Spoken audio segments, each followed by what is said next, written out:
Core Confidence Life. Hey, welcome to the Core Confidence Life podcast video version. I am your host, Dennis R. Sumlin, coming at you from the Core Confidence Life School of Personal Development headquarters. So today we've got a great guest coming up for you. We are going to be talking about Thai and yoga-based massage, relieving chronic pain for those of you who may be experiencing that, and much, much more. I'll tell you about pretty shortly. Do not forget to like and subscribe to the YouTube page here at Core Confidence Life. Also find us on Facebook, Core Confidence Life. Follow us on Twitter, Dennis R. Sumlin, and so you get the picture. And we are continuously building our library of resources, courses, and classes. So look at what's coming up at you at coreconfidencelife.com. As I speak now, we've got a public speaking course coming up. We've got a new crash course on different kinds of meditation and much more. So just go there and find that. And now, without further ado, we're going to introduce our guest, our theme, and our way of living here on the Core Confidence Life video podcast, right? Video podcast. Now I got to play the theme before we hit the guest. All right. And let's go. You are listening to the Core Confidence Life podcast, a personal development program that addresses issues around relationships, sex, society, and spirituality from a no-holds-bars holistic perspective. With a non-traditional approach to current events, manhood, and culture, our expert guests, deep discussion, and actionable steps will help you develop healthy relationships, inner peace, and a stronger sense of self and direction. Listener discretion is advised.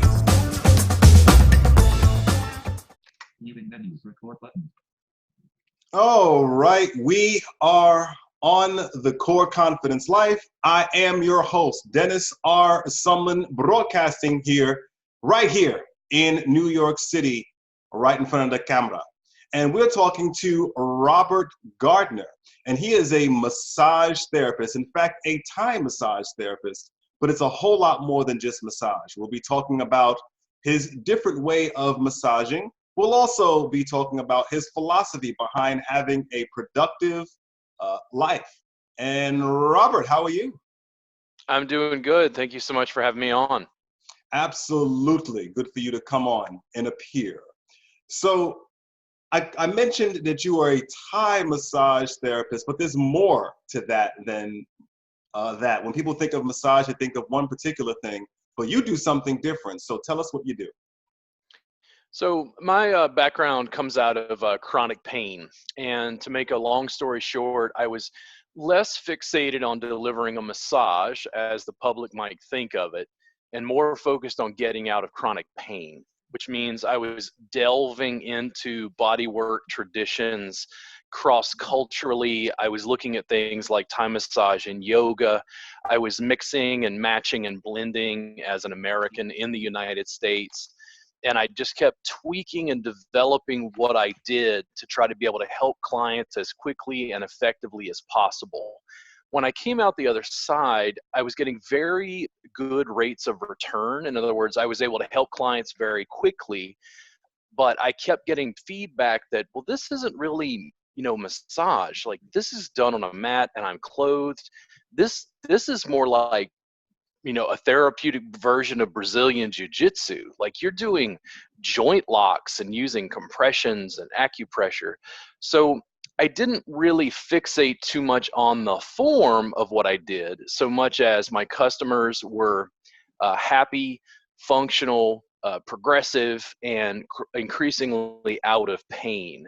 As I continued developing that, we're now in the stages of trying to brand and trademark what I do to be able to sort of scale it out in the form of massage education in the United States and globally. All right, so your form of massage is more about pain relief.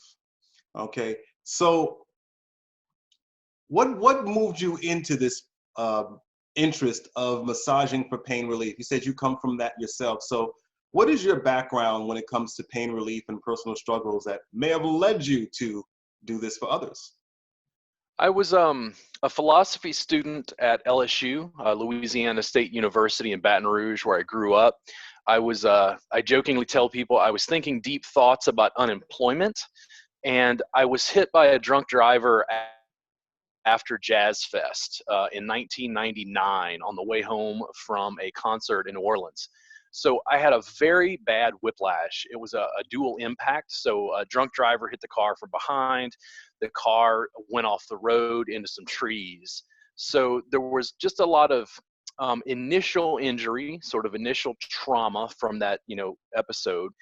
And then when I was in pain, doctors essentially didn't give me much of any options. They said, look, we took an x-ray, you're fine, there's nothing wrong with you. And I said, I'm 22 years old. I hurt. Like I feel like I'm 80, like I'm in pain here. I need help. They didn't want to prescribe pain medication because they said I would become addicted to it. So I was given no real options for rehabilitation. I wound up working at a health food store. A young lady I worked with was a massage school, gave me a practice session. I felt a little bit better, and the light bulb went off. And I said, well, if the massage made me feel better, maybe I could, do massage, learn about massage, improve, receive massage, work on myself. And then that started the cascade of me digging deeper within massage and bodywork traditions, trying to mix and match and blend kind of the best of what I could find to be able to help people out of pain consistently. As a massage therapist, men only make about 20% of the overall massage therapist marketplace. So I actually needed something from a business perspective that would allow me to thrive. And people, frankly, just did not care who I was or what my background was, so long as I could help them out of pain. I've just continued to hone that over the years, and I'm happy to say that I'm almost nearly completely pain free at this stage, 20 years later. So that's been really beneficial. The other side of the coin is I usually have a deep resonance for people who have chronic pain because I understand how it affects their lives. I understand how it affects their relationships, their emotions, their personal development, even in relation to just their communication styles. So how does, I mean, it may sound pretty obvious, but if you're in chronic pain, it's going to affect things. But just to illustrate, how does chronic pain affect people? You mentioned their relationships, even the way they communicate with people, everything. So what are some of those ongoing effects of chronic pain? Everyone is going to express things a little bit differently. Here's what I notice. People in chronic pain usually get to a point where they stop talking about the fact that they're in pain. People who are not in pain do not want to be at a party and listen to someone talk about how much pain they're in, even though just sharing your pain verbally with someone actually makes you feel better initially. Like it makes you feel more understood or whatever. So I find that people in chronic pain tend to be a little bit terse. They are more likely to curse. They are more likely to be a little bit gruff, irritated, have a little bit more of a short fuse. That's just something I generally notice. I've had people tell me in spa situations when I worked on people in pain that they've warned me about the client because they curse or something like that. And sure enough, when I work with the client, I realize if 10 is hospital, 0 is no pain, they're at an 8 every day. When you're in that much pain without any, functional relief, you are going to be annoyed at the little things because you're at an 8 in pain when you go to the supermarket. You're at an 8 in pain when you're talking with your spouse. You're at an 8 in pain when you're trying to deal with your electric bill or work on people or work with people. So I think it makes what I would describe as, from personal experience, it makes your nervous system cloudy. There's not a lot of mental clarity because there's this constant background static of, ow, something is uncomfortable, it's drawing your attention away. As much as you try to block it out, it still seems to persist and be there in the form of like static in your nervous system. Mm, wow. Yes. And you've experienced that at least for a while. So You know what that's like. So, what is this procedure, this massage that's not the traditional massage? Can you describe a little bit more about the details of what this is? So, if you were taking me through one of these massage exercises, what would I be doing? Okay, so I'll walk you through a little bit what my intake process is like, Dennis. If you came in and saw me in session, you'd come into my studio. We'd have you fill out some basic paperwork, either online or advanced. I would have a pretty thorough intake where I'm going to talk with you about whatever you experience. Do you have any pain at all, Dennis? No. No. Okay. So let's say you told me, yeah, my upper back and neck bothers me. Then I'm going to ask you what you do, how you use your body. If you're a construction worker, that's a totally different job than a teacher, totally different than somebody who does landscape or a business executive sits at a desk. I'm going to find out how you're using your body. And then if there's no other issue, so you don't have herniated discs, you don't have bulges, you don't have something that's really out of my scope of practice, I'm going to try in that verbal conversation to gauge how much pain you're in. 10's hospital, 0's no pain. Where are you at? You tell me a 5. I'm going to say, listen, I'm hoping I can bring you down by at least 2 points on a pain scale in this single session. Go ahead and take off your shoes for me. I want you to lay down on this mat just like you are. And then you'll say, oh, my back, my front, whatever. I'm going to start rocking, kneading, mobilizing, stretching, compressing various muscles to try to deliver a stimulus into your nervous system to get your tissue to respond by relaxation and hopefully pain relief. I do this consistently. The sessions are 3 hours long. I use a suspension system that I can take body weight off so I can stand on people, deliver very deep compressions if necessary. I also do some abdominal work, things I use for people with chronic, unremittent low back pain or women with severe menstrual cramps. So over the 20 years that I've worked, again, pain management, but it's really diversified into things that a consumer wouldn't think to get a massage that's 3 hours long, done on a mat, completely clothed. Even massage therapists, the students that I'm working with consistently talk to me and say, Robert, this is not massage because it doesn't resemble table, cream, glide, and nudity, the service that they were taught in massage school. I've so refined and developed what I do that it just became its own form. I think it still fits within the massage moniker and probably massage licensure, depending on the state that you're in. But in the end, it was an effective service that I could deliver to clients, and it changed the form of what was happening. Because you're clothed, for instance, if I had a bunch of colleagues who rented space here in Austin, we could all work together publicly on clients. There's no private room. Nobody's naked. So it completely changes the social construct of what people think massage is. Okay. All right. So when you give this massage procedure, when someone goes through your program, how soon do they get results? Now, I know you mentioned when you were describing all this, well, I can bring you down 2 points in this one session. So what are Yeah. some of the results that have come out of this? One, people tend to have a decrease in pain, especially chronic pain. It depends on the issue they exhibit. If you would take the average American who just has a little back pain, those clients are the ones who tell me, Robert, I don't even understand what you just did. Like, I wasted money on all those massages I've been getting. This is like the most effective stuff I've ever had. Why is this not everywhere?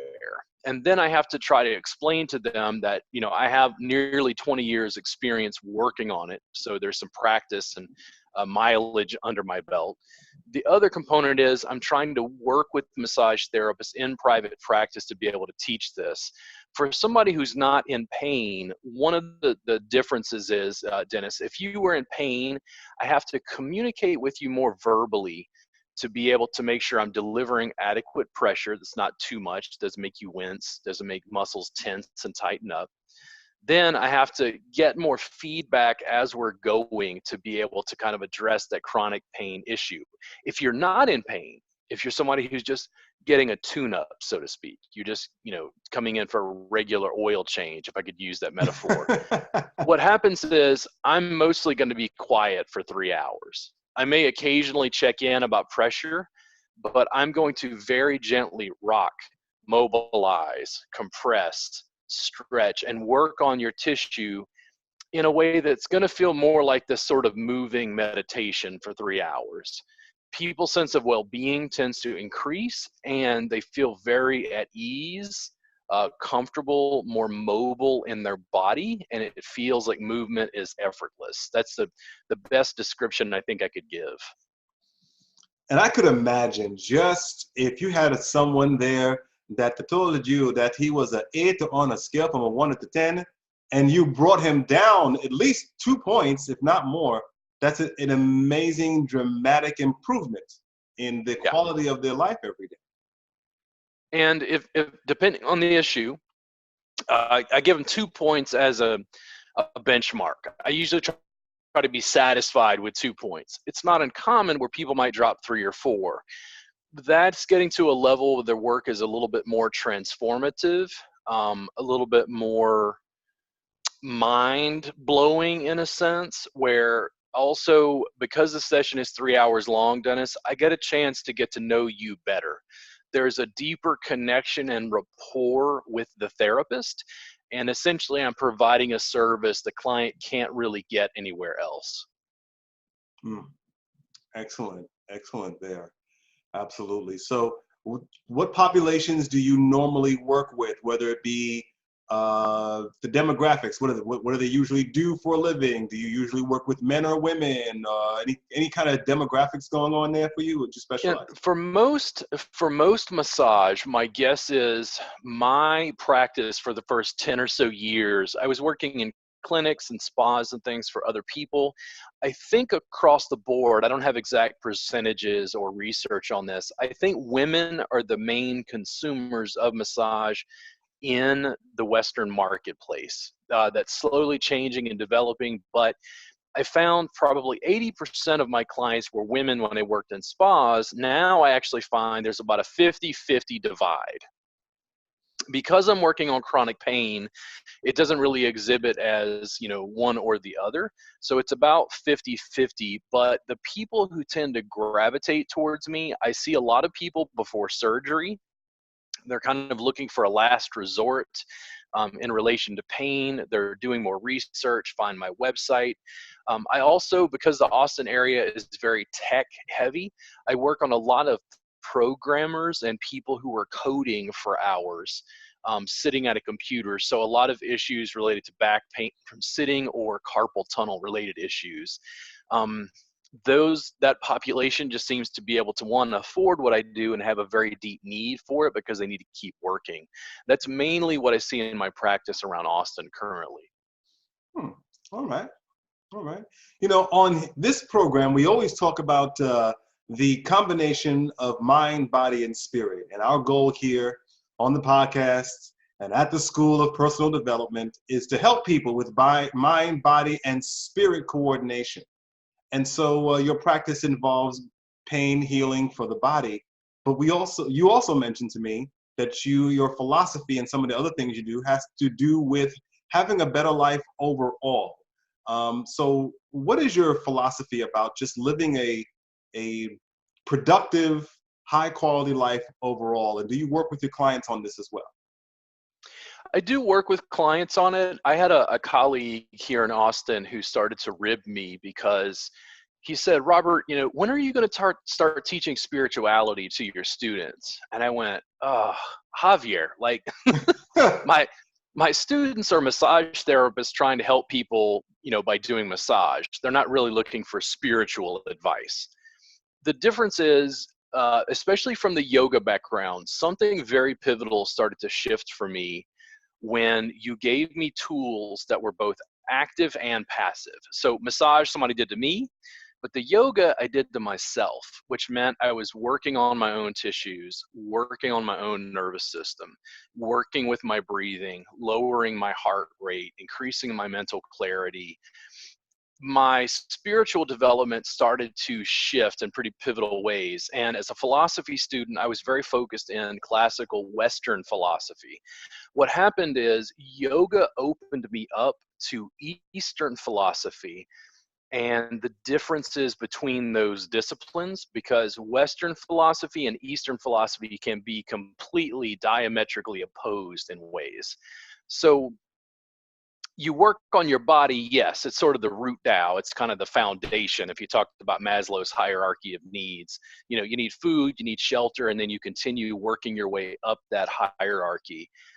I think that having mental clarity, real mental focus by using certain tools like massage, what I think of as yoga or hatha yoga, meditation. I think of these things in an interdisciplinary form as tools, not parts of specific religious traditions. So I'm able to work with people across spiritual traditions to be able to try to give them tools to heighten their sense of connectivity.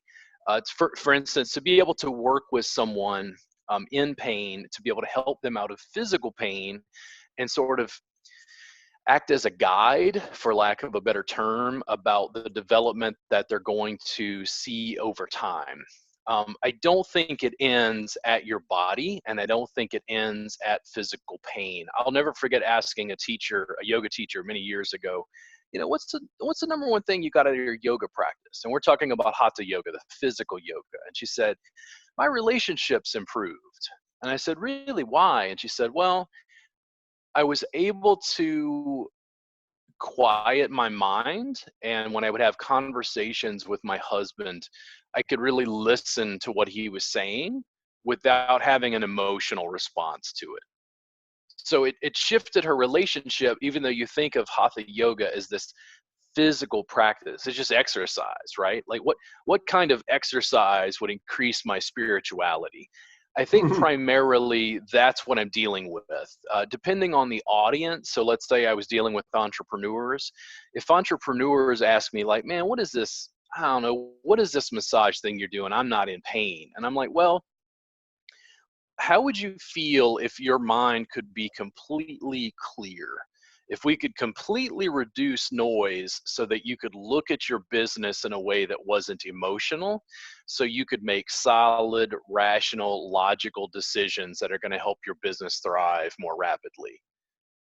That is what I do, but that's a very niche market and a very niche way of discussing a practice. What I will say is this: my practice is very physical, very focused on the body and tissue.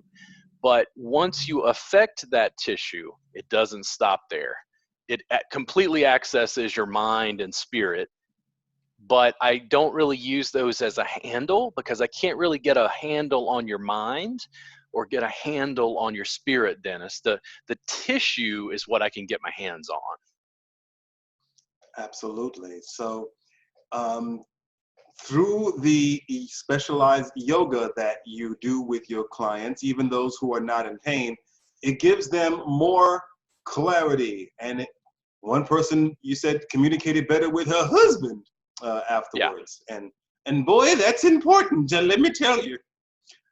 So really, what other kinds of skills do you help your clients with in this zone? So do you teach them other kinds of meditation? Do you teach them any kind of, I guess, tips or skills or coping mechanisms for when they do feel a little distracted or do feel a little cloudy? Do you throw anything else in there? Do I get two for the price of one, guy? Yeah, I think so. The sessions are long. They're 3 hours long. I'm only going to see 2 clients a day. There's a lot of education. Once I've worked on you, Dennis, and I say, oh, okay, he's having a problem with this, you know, specific area. The first thing I usually go to is trying to teach you a little bit of self massage, so that between sessions with me, we're empowering you to work on yourself. So maybe I give you a tennis ball, or ask you if you have a tennis ball at home. I'm going to show you how to use that to do some self massage yourself. In addition to that self massage, maybe using a foam roller, maybe using a tennis ball or a lacrosse ball, I'm going to work with you on some very basic breathing exercises, just taking big, deep, full breaths to have you have a little bit more focus on how your breathing is affecting your posture, how your breathing is affecting your muscle tension, and how your breathing is affecting your well-being. Across traditions in Asia, especially in religious, spiritual, and martial arts traditions, a lot of them will go back to the breath. The breath is essentially a way of hacking your nervous system. Altering oxygen and carbon dioxide ratios in your bloodstream has very profound effects on people's general states of consciousness. When I can work with people physically and start to give them that, I don't really reference it necessarily as meditation because people aren't coming in and looking for that, but yoga is a moving meditation.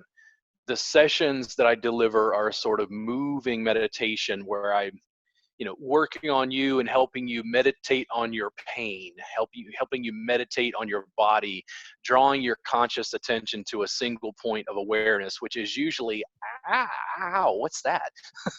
Mm. So in addition to the session itself, I'm educating clients and trying to radically improve their pain. I tell people I don't operate a revolving door. My income does not rely on getting you to come back 20 times. I love it when people want to continue working with me, but if somebody just needs to get over a chronic pain issue, I usually try to get them over that hump into maintenance within 2 or 3 sessions so that they can go about their life.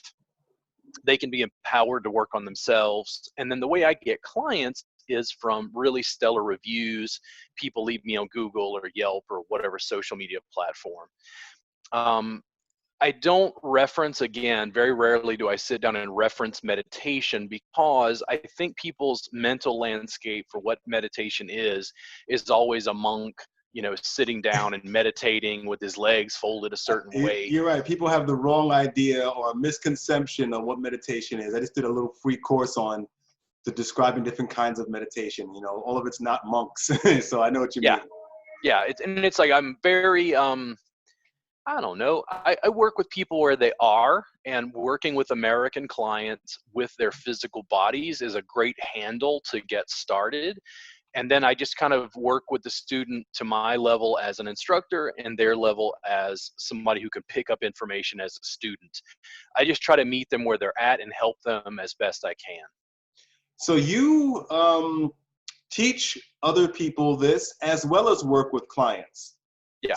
So we've discussed what it's like to be a client of yours, but if I wanted to learn what you know and stretch my body into different origami-like dodecahedrons, what would be the curriculum you would take me through? Hi, Robert. I want to take one of your courses. I want to learn how to heal pain. So here's my card. So what's the curriculum like? Here's where I am challenged. I am mixing and matching traditions from Asia, blending it with modern anatomy, physiology, kinesiology, and it's still learning as I go. Curriculum development isn't necessarily something I was trained in school, so I'm kind of, for lack of a better term, making it up as I go along. I developed 700 pages of sequence manuals and then 9 DVDs of core content that were basically biomechanically time massage as a jumping off point. Then what happened was, even after I'd recorded all of that and people kept going, man, this is, wow, like this is like huge and vast.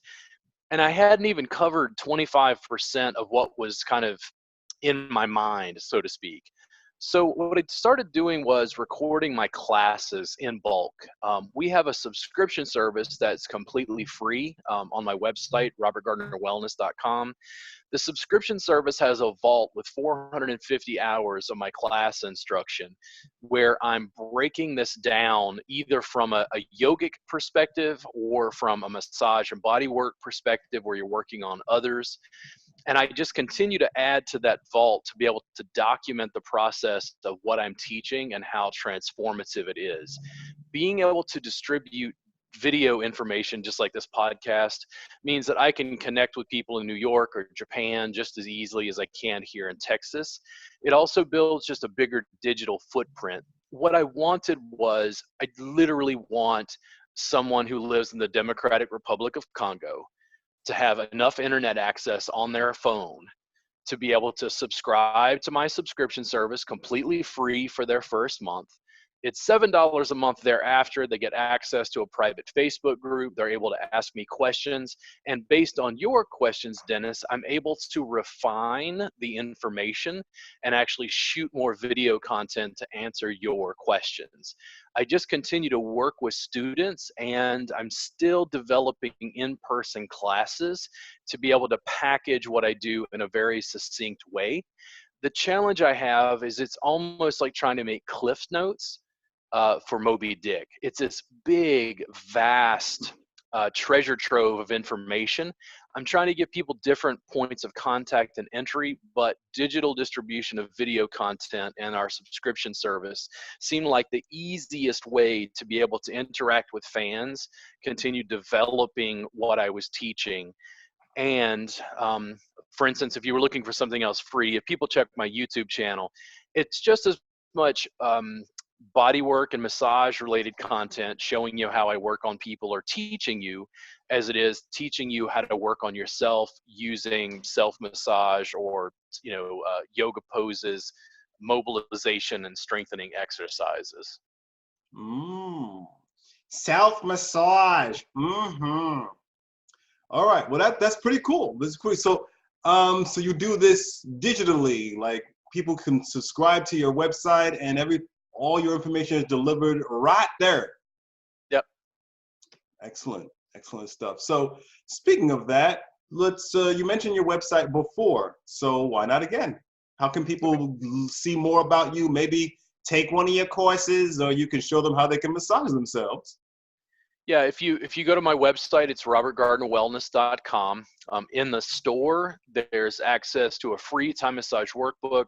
There's access to that free subscription service for your first month. There's also a la carte retail like workbooks and DVDs if people are interested. I just continue to develop that. If you're on social media, follow me on whatever you use. I'm across platforms: Instagram, TikTok, YouTube, Twitter, Snapchat. I use all of it obsessively to communicate with fans and potential students. If you have any questions about that or just need some assistance, I'm happy to chat with you. Absolutely. So if people are watching or listening, or both, to this right now, and they want a little bit more clarity, a little bit more centeredness, what could give me a step that they can do right now after we go off? Don't turn your computer off now. What's one tip where I could relax and be centered and stuff from what your expertise is? I have two options. One, if you have a foam roller, I want you to lay down on the foam roller and put the foam roller across your spine, kind of around your shoulder blades. I want you to be able to open your chest and rib cage so you can take full breaths. You can put your hands behind your head so you feel safe. And I just want you to lay there for a minute or so. Maybe you roll up and down lightly to go into thoracic extension, which means you're opening your rib cage instead of slouching. The other component is if you don't have a foam roll, maybe you have a tennis ball, you want to put that tennis ball on one side of maybe your upper back along your paraspinals, right along your spine on one side. And I want you to relax, lean in, and breathe into that muscle. If you don't want to lay on the floor, you could put it on a wall, lean into it, same way. I want you to focus on that one spot. Where do you feel the tension? And I want you to breathe into it for a minute or two. And then I want you to stand back up and tell me how you feel, and tell me if you don't feel like you're more mentally clear, if you don't feel like you're refreshed, and if you don't feel like you're a little bit taller. Standing tall. And I know posture is an important thing. Sometimes I slouch on my posture, and I notice that, and I pick myself back up. So definitely. All right. Cool. Well, thank you for sharing all of your expertise on the program today. And That's right. We're about mind, body, and spirit. So the things that you're doing are working on the body at the same time as the mind and the spirit. So you get 3 for the price of 1 with you. Absolutely. The handle is always the physical. I'll always and forever, I think, go back to that. But the challenge is people's minds or a spirit are much harder to get a grasp on. I tend to approach it through a physical discipline. It is, but you know, when you do that, like you said, when you relieve somebody's physical, especially if it's chronic pain, that is going to automatically give them more clarity mentally. Yeah. That's automatically going to make them feel better and freer, because I haven't had chronic pain, but I would imagine it makes you feel like you're kind of a prisoner in your own body. And the short stints I've had with medical issues, it's not cute. Those were very short stints, and I'm a big crybaby. So I could imagine if I really am. I'm a big crybaby. Yes, I'm a grown man. I'm a big old baby when it comes to medical phenomena, which I guess a lot of guys are. And so I could imagine someone who has chronic pain, they must feel freer, like they've come out of a holding cell once they've met you and you relieve them.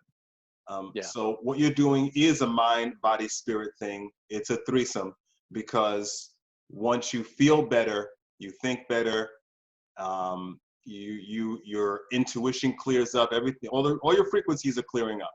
So that's a great threesome. So cool. Well, thank you for coming on the show, and keep up all your good work. I will. Thank you so much for having me on the podcast. Absolutely.